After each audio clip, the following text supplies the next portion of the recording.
হযরত ফাতেমা রাদিয়াল্লাহু তাআলা আনহার কাছে মহিলা আসলো, আয়েশা একটা কাপড় চাইলো, পুরাতন কাপড়। তখন তিনি বললেন, তুমি পুরাতন কাপড় দিয়ে কি করবা? আমার কাছে তো পুরাতন কাপড় তেমন নাই, দুইটা মাত্র কাপড় আছে। তখন তিনি ভাবলেন, এখন যদি আমি পুরাতন কাপড়টা আল্লাহর রাস্তায় বিলিয়ে দিয়ে দেই, আল্লাহর রাস্তায় দান করে দেই, কিন্তু আল্লাহ তাআলা তো কোরআনের মধ্যে বলেছেন, লা তানালুল বিররা হাত্তা তুনফিকু মিম্মা তুহিব্বুন, লা তানালুল বিররা হাত্তা তুনফিকু মিম্মা তুহিব্বুন, লা তানালুল বিররা হাত্তা তুনফিকু মিম্মা তুহিব্বুন।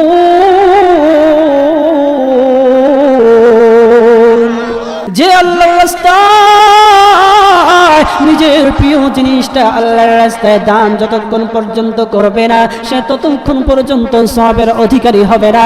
তখন তিনি এই আয়াতটা পড়তে লাগলেন, আর তিনি পড়তে নতুন জামাটা ওই মহিলাকে দিয়ে দিলেন। আল্লাহু আকবার, আর জোরে বলেন আল্লাহু আকবার। মহিলাটা নতুন জামাটা নিয়ে চলে গেল। ঘরের মধ্যে আর কয়েকজন মহিলা ছিল। মহিলা ডেকে ডেকে বলতেছে, ও ফাতেমা, ফাতেমা গো, তুমি কেন তাকে নতুন জামা দিয়ে দিলা? তোমার কাছে তো পুরাতন জামা আছে, তোমার কাছে তো সে পুরাতন জামা চেয়েছে, তোমার কাছে নতুন জামা চাই নাই গো, কেন গো তুমি নতুন জামাটা দিয়ে দিলা? তখন তিনি এই আয়াতটা তাদেরকে শোনায়া দিলেন, লা তানালুল বিররা হাত্তা তুনফিকু মিম্মা তুহিব্বুন। তুমি ততক্ষণ পর্যন্ত সওয়াবের অধিকারী হতে পারবে না যতক্ষণ পর্যন্ত তুমি তোমার প্রিয় বস্তু আল্লাহর রাস্তায় দান না করে দিবে। ও মহিলারা শুনো, মান আল্লাহ তাআলাকে খুশি করার জন্য আমি ফাতেমা আমার নতুন জামা আল্লাহর রাস্তায় দান করে দিয়েছি। তেল মাথায় তেল মারিয়া ফায়দা নেই যে লুটিয়া, তেল বিনা চলে না দুনিয়া, ঠিক কিনা? তেল মাথায় তেল মারিয়া ফায়দা নেই যে লুটিয়া, তেল বিনা চলে না দুনিয়া, ভাইরে তেল বিনা চলে না দুনিয়া। নারিকেল সরিষা তিসি বাদাম সয়াবিন, সূর্যমুখী তিলের তেল আর ডিজেল কেরোসিন, ভাইরে ডিজেল কেরোসিন। দাওয়াখানা কবিরাজ হোমিওপ্যাথি তেল, মাথায় দিলে গরম মাথা হইয়া যাই হিমেল, ঠিক কিনা? আবার গন্ধ তেলে গিন্নির পরাণ খুশিতে যায় ভরিয়া, তেল বিনা চলে না দুনিয়া, ভাইরে তেল বিনা চলে না দুনিয়া। তেল মাথায় তেল মারিয়া ফায়দা দে যে লুটিয়া, তেল বিনা চলে না দুনিয়া, ভাইরে তেল বিনা চলে না দুনিয়া, ঠিক কিনা?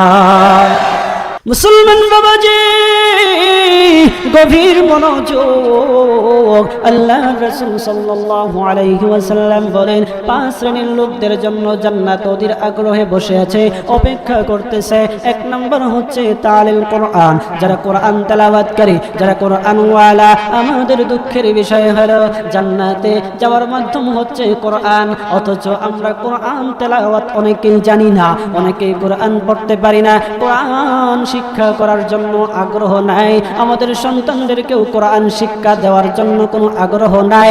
সম্মানিত মুসলমান ভাইরা, আমাদের কথা হচ্ছে আমরা এত ওদের আগ্রহে জান্নাতে যাওয়ার জন্য অপেক্ষমান, কিন্তু আমরা কোরআন শিখতেছি না, কোরআনের ধারে কাছেও যাই না, কোরআন বুকে লালন করি না। মুসলমান ভাইরা, অথচ কোরআন কিয়ামতের কঠিন ময়দানে আমাদেরকে জান্নাতে নিয়ে যাবে। সম্মানিত হাজরিন, আমাদেরকে 1 নম্বর হচ্ছে আমাদেরকে কোরআন তেলাওয়াতকারী হতে হবে। কোরআন তেলাওয়াতকারীর এত দাম, যারা কোরআন শরীফ শিক্ষা করে এবং শিক্ষা দেয় তাদের কত দাম। আল্লাহর রাসূল সাল্লাল্লাহু আলাইহি ওয়াসাল্লাম বলেন, আন আলী ইবনে তালিব রাদিয়াল্লাহু তাআলা আনহু قال قال رسول الله صلى الله عليه وسلم خيركم من تعلم القرآن وعلمه। মুসলমান ভাইরা,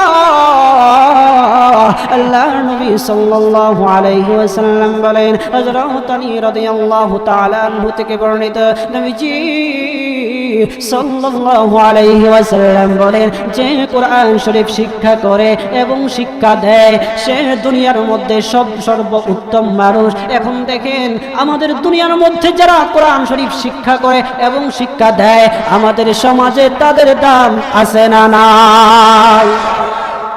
তাদের দাম কত বেশি দেখেন। এই যে দেখেন আপনাদের মসজিদের ইমাম উনি কোরআন শিক্ষা করেছে, আপনাদের সন্তানদেরকে কোরআন শিক্ষা দিচ্ছে।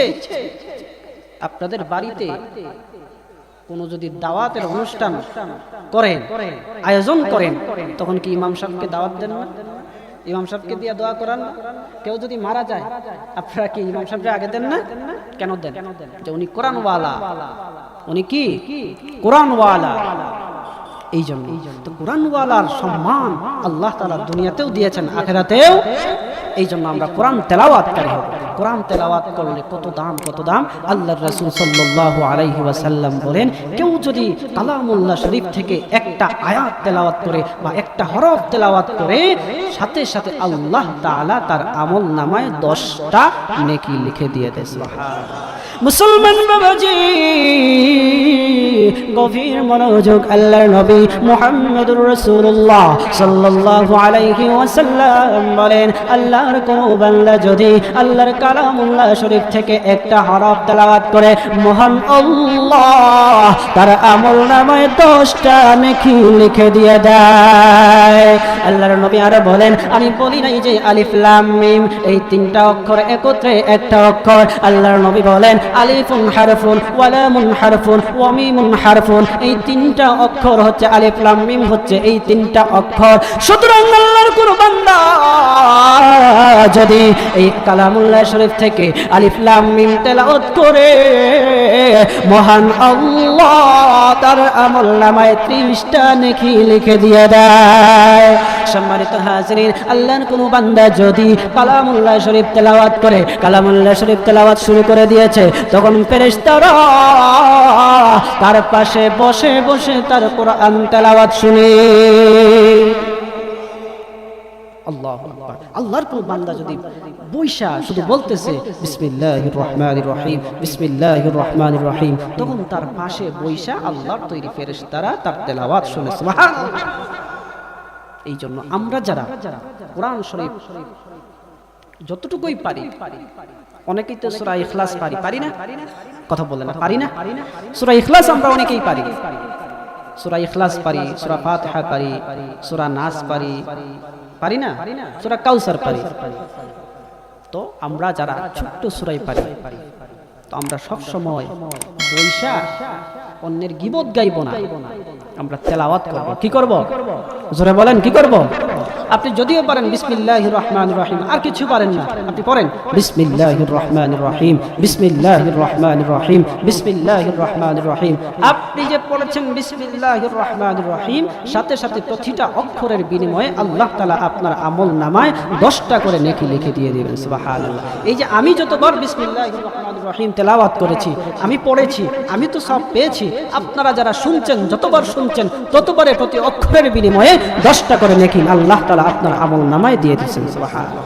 সম্মানিত হাজিরিন, শুধু তা নয়, আমরা যে কোরআন শরীফ তেলাওয়াত করি আর সওয়াব পাবো এমনটা নয়, আমাদের পাশে বৈশা ফেরেশতারাও তেলাওয়াত শুনে। সুবহানাল্লাহ। হযরত আবু সাঈদ খুদরি রাদিয়াল্লাহু তাআলা আনহু থেকে বর্ণিত, নবীজি সাল্লাল্লাহু আলাইহি ওয়াসাল্লামের এক সাহাবী উসাইদ ইবনে হুযাইর রাদিয়াল্লাহু তাআলা আনহু, উনি ঘোড়ার পাশে বৈশা তেলাওয়াত করতেছিলেন। মন দিয়ে শুনেন, ঘোড়ার পাশে বৈশা তেলাওয়াত করতেছিলেন। সম্মানিত হাজিরিন, হযরত উসাইদ রাদিয়াল্লাহু তাআলা আনহু ঘোড়ার পাশে বসে তেলাওয়াত করেছিলেন বিসমিল্লাহির রহমানির রহিম, বিসমিল্লাহির রহমানির রহিম। মুসলমান ভাইরা,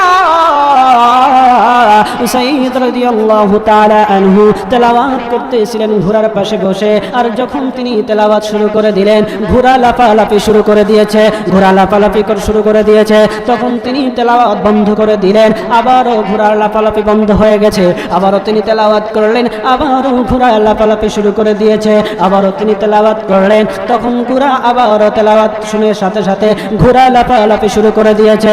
মুসলমান ভাইরা, ও আমার ভাইরা, গভীর মনোযোগ। তখন সাইদ রাদিয়াল্লাহু তাআলা আনহুর সাথে যখন এইরকম কয়েকবার এইরকম হয়ে গেল, ওনার মনের মধ্যে গেল, হায়রে ঘোড়ার পাশে তো ইয়াহিয়া আমার ছোট ছেলে, আমার সন্তান ঘুমন্ত অবস্থায় আছে। ঘোড়া যদি এইরকম লাফালাফি করে যে কোনো সময় ঘোড়াটা আমার সন্তানের উপর উঠে যেতে পারে, পদদলিত করতে পারে। এই ভয়ে তিনি তাড়াতাড়ি সন্তানকে আনতে যাবেন। এই সময় তিনি উঠে দাঁড়াইলেন, উঠে দাঁড়াইয়া সন্তানকে যখন আনতে যাবেন, দেখা যায় উনার মাথার উপরে সামিয়ানা, কি যেন একটা সামিয়ানা দেখা যায়, আর সামিয়ানার ভিতরে আলো জ্বলতেছে, আর এই আলোর ভিতরে ছোট ছোট ছোট ছোট কি যেন দেখা যায়। তিনি তো ওই সামিয়ানার দিকে তাকাইলেন, তাকানোর সাথে সাথে দেখা যায় সামিয়ানাটা আরো উপরের দিকে উঠতে লাগলো। এক সময় দেখা যায় ওনার চোখের আড়াল হয়ে গেল। মুসলমান ভাইরা, যখন তিনি আর এই সামিয়ানাকে দেখতে পেলেন না, তখন তিনি ভোর হওয়ার জন্য অপেক্ষা করলেন। ভোর হয়ে নামাজ আদায় করলেন, ফজরের নামাজ আদায় করে নবীজি সাল্লাল্লাহু আলাইহি ওয়াসাল্লামের কাছে গেলেন। ইয়া রাসূলুল্লাহ, ইয়া হাবিবাল্লাহ, আমি আমার সন্তানকে আনতে যাব। এই সময় দেখি সামিয়ানা দেখা যায়, সামিয়ানার ভিতরে আলোকিত কি যেন ঝলঝল ঝলঝল করতেছে। এক পর্যায়ে আমার আড়াল হয়ে গেছে। তখন নবীজি সাল্লাল্লাহু আলাইহি ওয়াসাল্লাম বলেন, ও হুজাইর, তুমি আরো তেলাওয়াত করতে থাকতে। তখন তিনি বলেন, হ্যাঁ আমি তেলাওয়াত করতেছিলাম। আমি যখন তেলাওয়াত করতে যাই, তখন এই দেখা যায় ঘোড়া লাফালাফি শুরু করে দেয়। তখন নবীজি সাল্লাল্লাহু আলাইহি ওয়াসাল্লাম বললেন, আরো তুমি তেলাওয়াত করতে থাকতে। নবীজি সাল্লাল্লাহু আলাইহি ওয়াসাল্লামের কথা শুনে তখন তিনি বললেন, আমি আরো তেলাওয়াত করতেছিলাম, কিন্তু আমার সন্তানকে যদি পদপিষ্ট করে দেয়, এই ভয়ে আমি, ইয়া রাসূলুল্লাহ, এই ভয়ে আমি আমার সন্তানকে উঠায় নিয়ে আসবো। এমন সময় আমার এই সামিয়ানাটা দেখতে পেলাম, কিন্তু একটু পরে আর দেখতে পাইলাম না। ইয়া রাসূলুল্লাহ, ইয়া হাবিবাল্লাহ, এইটাকে আল্লাহর নবী বললেন, হুজাইর, ও ইবনে হুজাইর রে, তুমি যে তেলাওয়াত করেছো, তোমার পাশে বসে বসে আল্লাহর তৈরি ফেরেশতারা তেলাওয়াত শুনতেছিল। আল্লাহু আকবার। তখন আল্লাহর নবী বলেন, এ উসাইদ ইবনে হুজাইর, এই যে তেলাওয়াত শুনতেছিল, তুমি যদি ভোর পর্যন্ত তেলাওয়াত করতে থাকতে, তাহলে ফেরেশতারা ভোর পর্যন্ত তোমার তেলাওয়াত শুনতো, আর লোকরা যখন আসতো তখন এই ফেরেশতাদেরকে তারা দেখতে পাইতো। সুবহানাল্লাহ, আল্লাহু আকবার। এই জন্য আমরা মুরব্বী বাবা যারা আছেন বা যুবক ভাই যারা আছেন, আমরা সবাই একটু সময় পেলেও আমরা তেলাওয়াত করব, পারবো তো ইনশাআল্লাহ? জোরে বলেন ইনশাআল্লাহ। মুরব্বী বাবারা অনেক সময় তো বসে বসে থাকেন, আর তো কিছু কাজ নাই, অনেক সময় শরীরে ধরে গেছে, এখন কি করবেন? সারাক্ষণ বারান্দায় বসে থাকেন বা দোকানে বসে থাকেন। আপনি বসে আছেন, পড়েন বিসমিল্লাহির রহমানির রহিম, কুল হুয়াল্লাহু আহাদ, আল্লাহুস সামাদ, লাম ইয়ালিদ ওয়া লাম ইউলাদ ওয়া লাম ইয়াকুল লাহু কুফুয়ান আহাদ। বিসমিল্লাহির রহমানির রহিম, কুল হুয়াল্লাহু আহাদ, আল্লাহুস সামাদ, লাম ইয়ালিদ ওয়া লাম يولد ولم يكن له كفوا أحد. بسم الله الرحمن الرحيم، قل هو الله أحد، الله الصمد، لم يلد ولم يولد ولم يكن له كفوا أحد। এটা পড়বেন ইনশাআল্লাহ। 2 নম্বরে আসেন। 1 নম্বর গেল কি? কোরআন তেলাওয়াতকারীর জন্য জান্নাত অপেক্ষা করতে আছে। 2 নম্বর হচ্ছে যারা জিহ্বার হেফাজতকারী, জিহ্বার জবানের হেফাজতকারী, যারা জবানের দুনিয়াতে যারা জবানের হেফাজত করেছে, কাল কিয়ামতের কঠিন ময়দানে সে জান্নাতে যাবে, এটা নিশ্চিত। আল্লাহর রাসূল সাল্লাল্লাহু আলাইহি ওয়াসাল্লাম বলেন, 2টা জিনিসের গ্যারান্টি যদি কেউ দেয়, 2টা জিনিসের গ্যারান্টি যদি কেউ দিতে পারে, আমি রাসূল বলে দিলাম, কাল কিয়ামতের কঠিন ময়দানে এই উম্মতের জন্য আমার শাফায়াত ওয়াজিব হয়ে যাবে। 1 নম্বর হচ্ছে যে তার জবানকে 2 ঠোঁটের মধ্যখানে অবস্থানগত যে জিনিসটা আছে, সেই জিনিস হচ্ছে জিহ্বা। যারা জিহ্বা মানে জবানের হেফাজত যারা করবে, তারা কাল কিয়ামতের কঠিন ময়দানে আল্লাহর তৈরি জান্নাতে যাবে। এটা কার ঘোষণা? হ্যাঁ, আল্লাহর ঘোষণা, রাসূলের ঘোষণা। এই জন্য জবানের হেফাজত করতে হবে। আল্লাহ তাআলা জবান দিয়েছেন, আপনি যা খুশি তা বলবেন, যা খুশি তা করবেন, হতে পারে না। জবানের মধ্যে আল্লাহ তাআলা লাগাম দিয়েছেন যে আপনি এই করতে পারবেন, এই করতে পারবেন না। জবানের হেফাজত নাই তো মানুষের ধ্বংস চলে আসে। দেখেন না, কয়দিন আগে এই জবান দিয়ে তো বলছে রাজাকার। কি বলছে? কি বলছে? রাজাকার। জবান দিয়ে বলছে রাজাকার। আর এখন সেই রাজাকাররাই দেশ চালাইতেছে। ঠিক কিনা জোরে বলেন? আমরা যারা আছি, যাদেরকে রাজাকার ঘোষণা দিয়েছিল, সেই রাজাকারেরাই দেশে আছে, বরং যারা রাজাকার বলেছে তারা দেশে নাই। এই জন্য জবানের হেফাজত করতে হবে। মুখে যা আসে, আপনার ক্ষমতা যা আসে, ক্ষমতা আপনার আছে, আপনি মন চায় জিন্দেগি করলেন, হবে না। মনে যা আসে তাই করলেন, মুখে যা আসে বলে দিলেন, তা হবে। এই জবান দিয়ে তো আমাদের আল্লামাকে কি বলেছিল? রাজাকার, নারী দর্শক, আর কত কি আখ্যায়িত দিল না? কত কিছু বলেছে এই জবান দিয়ে। এই মাজলুম যারা, তাদের বদদুয়া কখনো বৃথা যায় যা। এই জন্য আপনার ক্ষমতা আছে, মুখ দিয়া যা আসে তা বলবেন, মানুষের উপর অপবাদ দিবেন, যা খুশি তা বলবেন, তা কখনো হতে পারে না। এই জন্য জবানের হেফাজত করতে হবে, জবানের হেফাজত করতে হবে, লজ্জাস্থানের হেফাজত করতে হবে। পারবেন তো ইনশাআল্লাহ? আল্লাহ তাআলা জবান দিয়েছেন, গীবত করবেন না। আপনার এক ভাই হাইটা যাচ্ছে, একটু সুঠাম দেহের অধিকারী, সে বলতেছে যাচ্ছে মোটু যাইতেছে, বললেন আপনার দুষ্টই, ক্রিটিসাইজ করে বলছেন যে মোটু যাচ্ছে। বা চিকন একজন মানুষ, চিকন আলী যাইতেছে, বলে না? না। হযরত আয়েশা রাদিয়াল্লাহু তাআলা আনহা বলেন, কেউ যদি তার আপন ভাই হোক বা আপন কেউ হোক, কেউ যদি এরকমও বলে যে অমুক যাচ্ছে, তার নাম বিগড়ায়া বলে যে অমুক যাচ্ছে, ক্রিটিসাইজ করে যদি বলে, তাহলে এটাও তার গীবত হবে, তার হক নষ্ট করা হলো। তার হক কি করা হলো? নষ্ট করা হলো। কাল কিয়ামতের কঠিন ময়দানে এই বান্দায় যাকে নিয়ে আপনি কটাক্ষ করেছেন, ওই বান্দা যতক্ষণ পর্যন্ত আপনাকে মাফ না করবে, ততক্ষণ পর্যন্ত আল্লাহর কাঠগড়া থেকে আপনি ছাড় পাবেন। এই জন্য সম্মানিত হাজিরিন, 2 নাম্বার হচ্ছে যারা জবানের হেফাজতকারী। এই জন্য জবানের হেফাজত করবেন।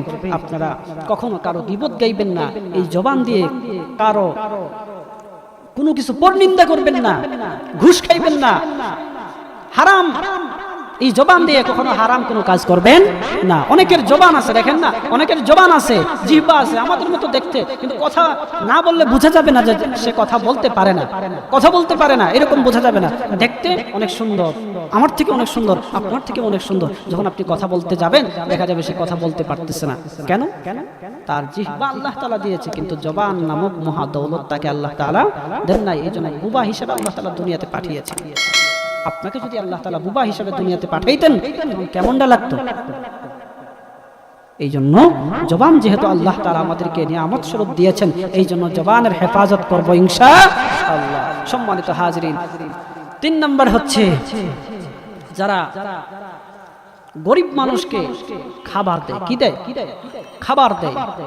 এই গরিব মানুষকে যারা খাবার দেয়, ওই সমস্ত অন্নদানকারীর জন্য জান্নাত স্বয়ং অপেক্ষিত। সুবহানাল্লাহ, অপেক্ষা করতেছে কখন ওই বান্দাটা আসবে, মরবে, আর জান্নাত তাকে সুপারিশ করে জান্নাতে নিয়ে যাবে। সুবহানাল্লাহ। এই জন্য যারা আমাদের সমাজের মধ্যে যারা গরিব আছে, তাদেরকে আমরা খাবার দেব ইনশাআল্লাহ। তারপরে হচ্ছে যাদের বস্ত্র নাই, 4 নাম্বার হচ্ছে যাদের বস্ত্র নাই, কাপড় নাই, তাদেরকে কাপড় দানকারী। এই কাপড় দানকারী ব্যক্তির জন্য জান্নাত অধীর আগ্রহে বসে আছে। হযরত ফাতিমা রাদিয়াল্লাহু তাআলা আনহার কাছে এক মহিলা আসছে, আয়েশা, বাড়ির পাশে আয়েশা, বলতেছে কেউ আছেন, আমার না কাপড় লাগবে। তখন বলতেছে ফাতিমা রাদিয়াল্লাহু তাআলা আনহা ঘর থেকে বের হলেন, বের হয়ে বলতেছেন কেমন কাপড়? তখন সেই মহিলা বলতেছে আমার পুরাতন একটা কাপড় হইলেই হবে। পুরাতন কাপড় হইলেই হবে না? হ্যাঁ, তখন ওনার কাছে একটা নতুন কাপড় ছিল, একটা পুরাতন কাপড় ছিল। তখন তিনি ভাবলেন, হায় রে, আমি যদি এখন পুরাতন কাপড় দেই তাহলে তো আল্লাহ তাআলার একটা আয়াত আছে। আল্লাহ তাআলা বলেন, বিসমিল্লাহির রহমানির রহিম, لن تنالوا البر حتى تنفقوا مما تحبون لن تنالوا البر حتى تنفقوا مما تحبون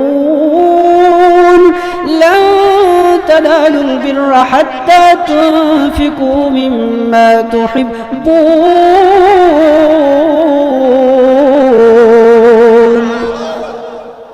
মুসলমান বাবাজি গভীর মনোযোগ। হযরত ফাতেমা রাদিয়াল্লাহু তাআলা আনহার কাছে মহিলা আসলো, আয়েশা একটা কাপড় চাইলো, পুরাতন কাপড়। তখন তিনি বললেন, তুমি পুরাতন কাপড় দিয়ে কি করবা? আমার কাছে তো পুরাতন কাপড় তেমন নাই, দুইটা মাত্র কাপড় আছে। তখন তিনি ভাবলেন, এখন যদি আমি পুরাতন কাপড়টা আল্লাহর রাস্তায় বিলিয়ে দিয়ে দেই, আল্লাহর রাস্তায় দান করে দেই, কিন্তু আল্লাহ তাআলা তো কোরআনের মধ্যে বলেছেন, লান তানালুল বিররা হাত্তা তুনফিকু মিম্মা তুহিব্বুন, যে আল্লাহর রাস্তায় নিজের প্রিয় জিনিসটা আল্লাহর রাস্তায় দান যতক্ষণ পর্যন্ত করবে না, সে ততক্ষণ পর্যন্ত সওয়াবের অধিকারী হবে না।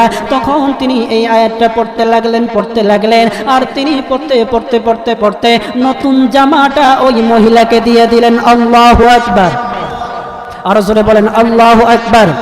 মহিলাটা নতুন জামাটা নিয়ে চলে গেল। ঘরের মধ্যে আর কয়েকজন মহিলা ছিল। মহিলা ডেকে ডেকে বলতেছে, ও ফাতেমা, ফাতেমা গো, তুমি কেন তাকে নতুন জামা দিয়ে দিলা? তোমার কাছে তো পুরাতন জামা আছে, তোমার কাছে তো সে পুরাতন জামা চেয়েছে, তোমার কাছে নতুন জামা চাই নাই গো, কেন গো তুমি নতুন জামাটা দিয়ে দিলা? তখন তিনি এই আয়াতটা তাদেরকে শোনায়া দিলেন, লা তানালুল বিররা হাত্তা তুনফিকু মিম্মা তুহিব্বুন, তুমি ততক্ষণ পর্যন্ত সওয়াবের অধিকারী হতে পারবে না যতক্ষণ পর্যন্ত তুমি তোমার প্রিয় বস্তু আল্লাহর রাস্তায় দান না করে দিবে। ও মহিলারা শুনো, মহান আল্লাহ তাআলাকে খুশি করার জন্য আমি ফাতেমা আমার নতুন জামা আল্লাহর রাস্তায় দান করে দিয়েছি।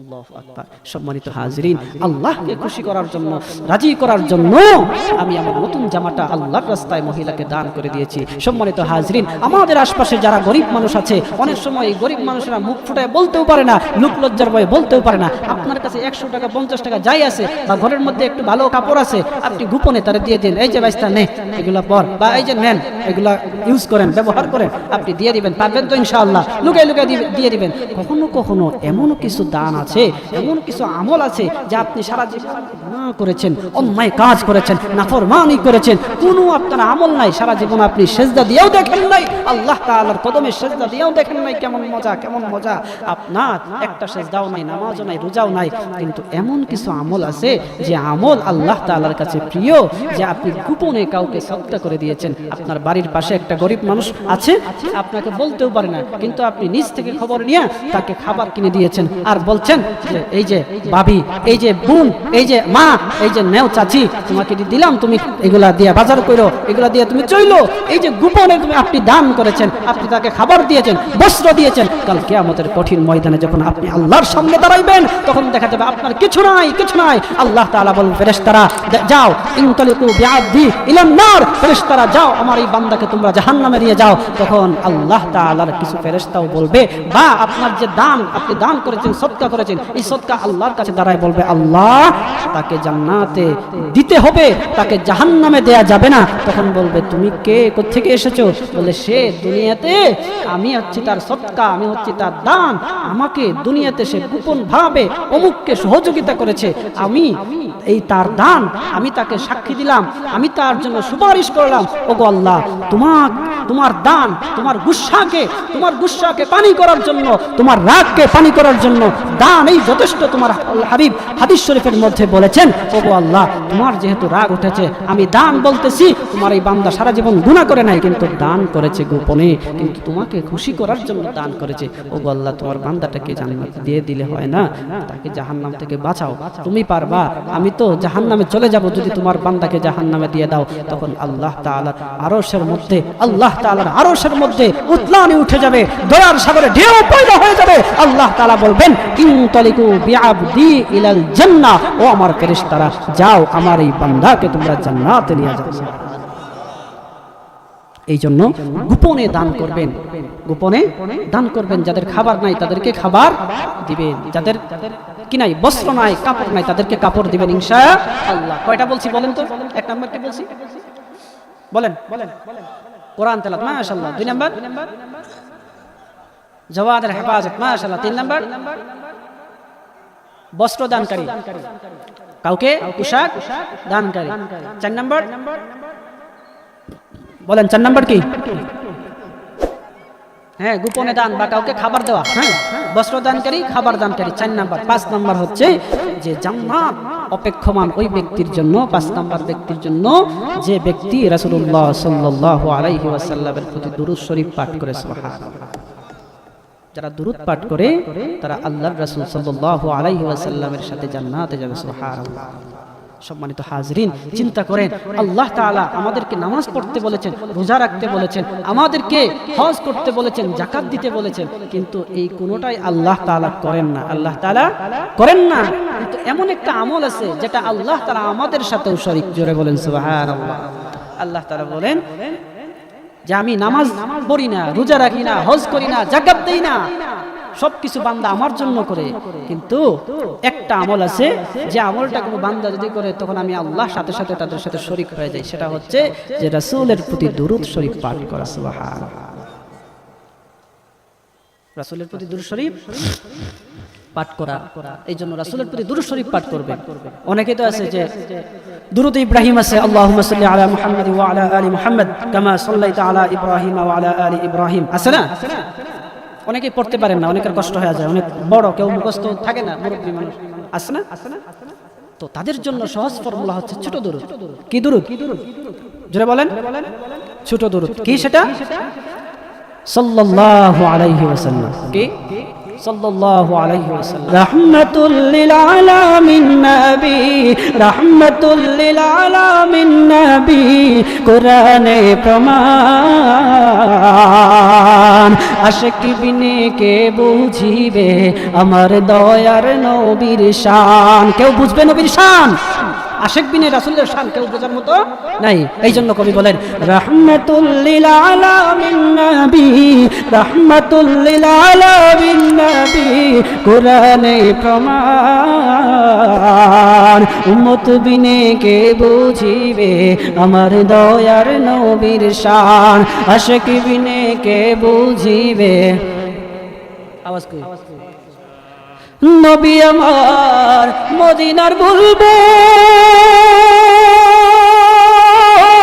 আমার আল্লাহ ভালোবেসে নাম রাখিলেন মুহাম্মদ রাসূল। আল্লাহু আকবার। নবী আমার মদিনার বুলবুল, আমার আল্লাহ ভালোবেসে নাম রাখিলেন মুহাম্মদ রাসূল। শেষ নবীজি না মানিলে, শেষ নবীজি না মানিলে থাকবে না ঈমান। আশিক বিনে কে বুঝিবে, উম্মত বিনে কে বুঝিবে আমার দয়ার নবীর শান? লা ইলাহা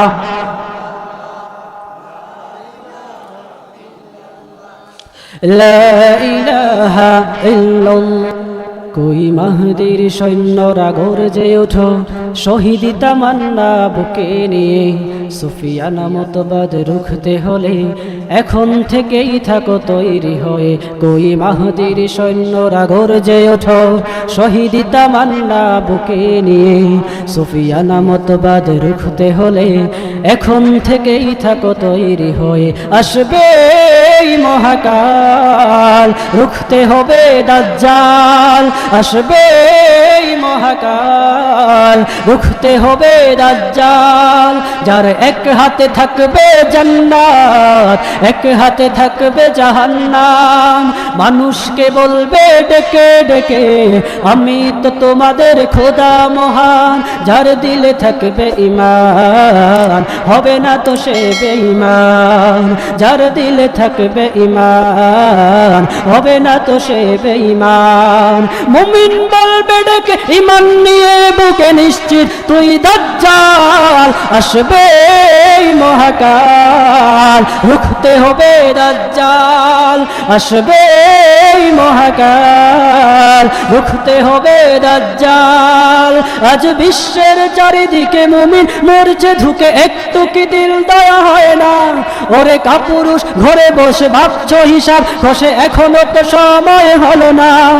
মুমিনরা হয়ে যাবে মজলুম, গাজওয়ায়ে হিন্দ ভাঙাবে ঘুম, পদে পদে আসবে মুসিবত, চারদিকে পড়বে পাপের দুম। মূর্খরা গর্বে সমাজ, উঠে যাবে এলে মোলা।